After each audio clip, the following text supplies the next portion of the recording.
بلوچستان بھر کی طرح مستونگ میں بھی تمام سرکاری محکموں کے ملازمین تنخواہوں اور الاؤنسز کے لیے سراپا احتجاج ہے اور ملازمین نے پاکستان ورکر کنفیڈریشن کے صوبائی کال پر اپنے مطالبات کے حق میں مستونگ میں ریلی نکالی اور پریس کلب کے سامنے احتجاجی مظاہرہ کیا۔ مرکز کا چند سالوں سے یہ پالیسی چل رہے ہیں، ٹوٹل پاکستان میں جتنے بھی صوبے ہیں صرف بلوچستان کے لیے یہ رول رکھے ہوئے ہیں۔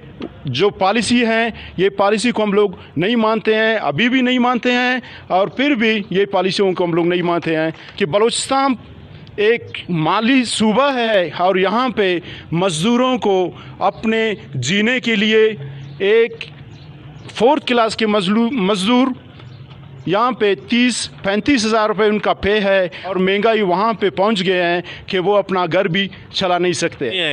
یہ مہنگائی بہت زیادہ ہے، مہنگائی کی وجہ سے سارے مزدور، سارے ایپکا کے لیڈر سارے نکل گئے ہیں۔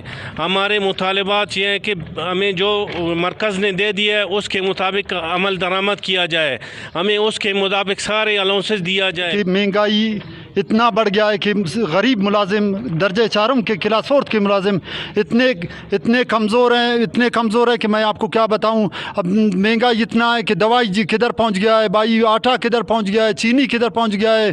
اللہ معاف کرے، میں مجبور ہے، بہت مجبور ہے، اور کم از کم تنخواہوں میں 100% اضافہ کیا جائے، اور ہمارے لیے لیو انکیشمنٹ اور گریجویٹی میں جو کٹ لگا ہے 25% کا، خدا کے لیے یہ ہم لوگ غریب ملازم کدھر جائے۔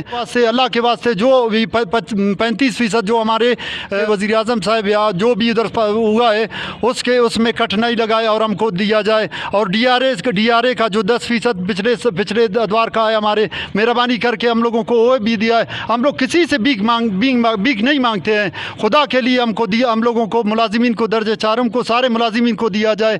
مہنگائی نے ملازمین کی کمر توڑ کر رکھ دی ہے۔ موجودہ تنخواہوں میں گھر کا راشن اور یوٹیلٹی بلز کا ادا کرنا بھی ناممکن ہو چکا ہے۔ صوبائی حکومت نے وفاق کی طرز پر تنخواہوں میں اضافہ نہیں کیا تو صوبے بھر کے ملازمین بھرپور مزاحمت اور شدید احتجاج کریں گے۔ کیمرہ مین سمیع خان کے ہمراہ فیض درانی، وش نیوز، مستونگ۔